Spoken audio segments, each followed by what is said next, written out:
Perkenalkan, nama saya Yunita Susupawani dengan NPM 2441305.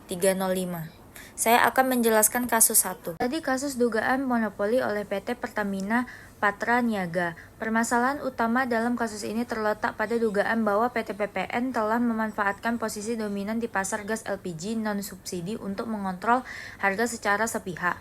Pasar midstream merupakan sektor penting dalam rantai distribusi LPG di mana gas yang belum dikemas dijual dalam jumlah besar atau bulk.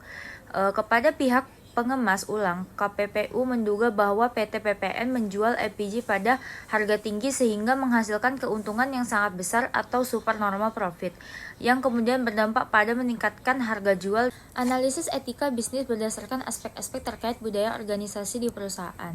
Terkait dengan dugaan monopoli yang tengah diselidiki oleh KPPU, PT Patra Niaga perlu membuktikan bahwa keputusan bisnis yang mereka ambil masih berada dalam koridor etika dan transparansi. Jika tidak, maka budaya organisasi yang dikembangkan perusahaan justru akan kehilangan kredibilitas dan hanya menjadikan simbol tanpa makna substantif. Upaya untuk mengembalikan kepercayaan publik harus dimulai dengan membuka ruang klarifikasi, memperbaiki struktur harga yang tidak adil, dan melakukan transformasi budaya secara menyeluruh. Praktik etika lingkungan perusahaan. Upaya PT Patra Niaga dalam mengelola dampak lingkungan tercermin dalam komitmen terhadap standar environmental, social, and governance atau ESG.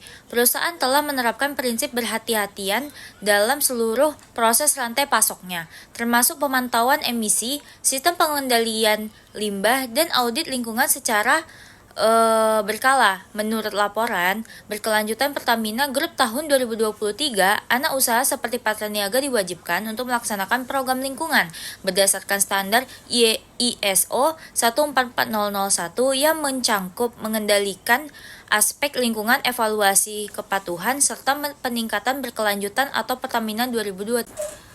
Studi kasus dilema industri fashion dalam Translovation dan Yono. Industri fashion global mengalami perubahan signifikan akibat meningkatkan kesadaran konsumen terhadap isi lingkungan dan berkelanjutan. Translovation dan You Only Need One atau Yono mendorong masyarakat untuk membeli lebih sedikit pakaian, tetapi dengan kualitas lebih baik dan daya tahan lebih lama. Di Indonesia, perubahan pola konsumsi ini terdampak pada industri sandang nasional. Konsumsi masyarakat tetap tinggi, tetapi permintaan terhadap produk fast fashion mulai berkurang. Sayangnya di sisi lain, industri tekstil lokal menghadapi tantangan dari masuknya produk impor dalam jumlah besar yang lebih murah dan lebih kompetitif. Hal ini menyebabkan banyak pabrik tekstil di Indonesia mengalami keterlambatan produksi atau bahkan gulung tikar atau bangkrut. Analisis etika bisnis berdasarkan aspek-aspek terkait perdagangan internasional. Kebijakan impor pakaian dari luar negeri sangat mempengaruhi daya saing industri sadang nasional. Produk impor luar negeri yang lebih murah seperti pakaian dari Thailand dan Cina yang sekarang banyak sekali orang menjualnya dengan harga yang sangat murah. Itu membuat produk dalam negeri sulit untuk bersaing dari segi harga.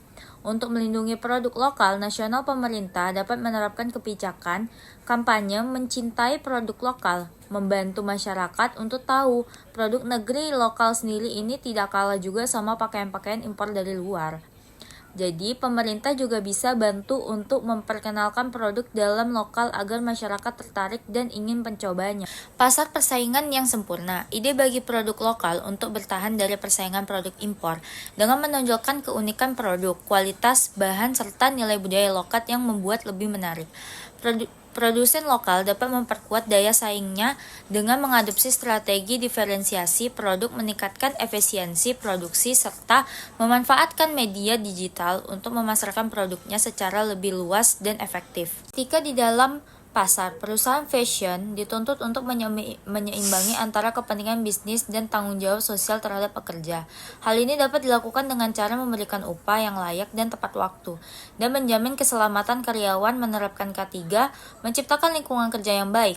Perusahaan harus jujur dan terbuka tentang bagaimana dan di mana pakaian itu dibuat. Tujuannya agar pembeli tahu akan produk tersebut, tidak sembarang menggunakan bahan dan cara pembuatannya yang salah.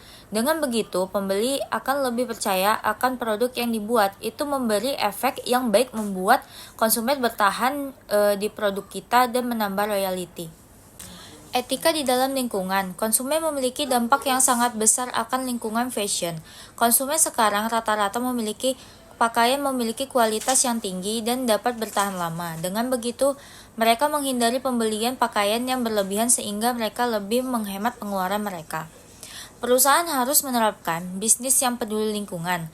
Contohnya, menggunakan bahan yang tidak merusak alam dan juga tidak membuat pakaian yang berlebihan dan menyediakan tempat sisa pakaian untuk didaur ulang lagi. Perusahaan juga dapat menjelaskan dampaknya terjadi terhadap lingkungan dan harus bertanggung jawab. Jika perlindungan konsumen dan pemasaran.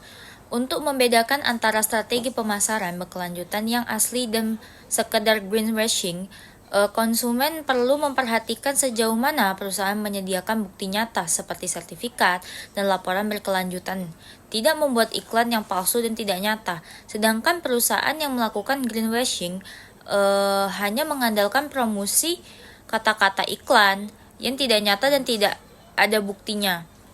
Regulasi yang dapat dilakukan pemerintah atau lembaga yang bertugas dalam lingkungan fashion dapat mewajibkan label berkelanjutan bersertifikat, memberi gengsi bagi yang membuat iklan, menyesatkan dan tidak nyata. Bisa juga dengan membuat label ramah lingkungan serta perusahaan yang terbukti memberikan informasi palsu.